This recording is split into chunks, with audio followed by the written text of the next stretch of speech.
Welcome to our channel. Today we how to install a network router for EV charger connectivity step by step clearly. Begin by selecting an appropriate location for your router.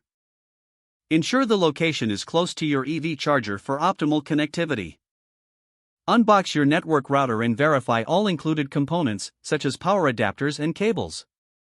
Connect the router to a power source using the provided power adapter. Next, take your Ethernet cable and plug one end into the WAN port on the router. Plug the other end of the Ethernet cable into your modem or internet source. Power on the router and wait for it to boot up, which usually takes about 1 to 2 minutes. Access the router's web interface by connecting your device to the router's Wi-Fi network. Open a web browser and enter the default IP address of the router, typically found in the user manual. Log in using the default username and password, which can often be found on the router itself. Once logged in, follow the setup wizard that appears to configure your network settings. Change the default network name and password to something unique and secure.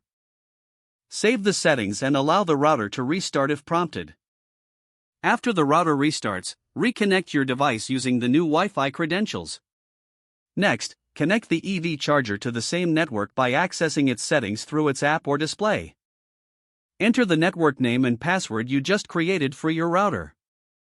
Once your EV charger is connected, confirm the connection through the app or display screen. Conduct a speed test to ensure that the EV charger is receiving a stable internet connection. If everything is functioning correctly, your network router is now successfully installed for EV charger connectivity.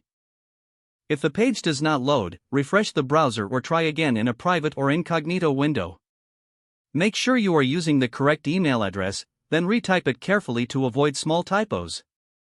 If your password is not accepted, use the reset option and create a new strong password you can remember. Check your spam folder for verification or security emails, then complete any Enable two-factor authentication if available to improve account security and reduce unauthorized access risk. After signing in, review your profile details so your contact information and settings are accurate and current. If you see an error message, note it down and try again after restarting your device and internet connection.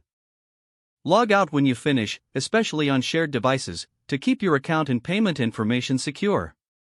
If the page does not load, refresh the browser or try again in a private or incognito window. Don't forget to like this video and subscribe to our channel for more step-by-step tech guides.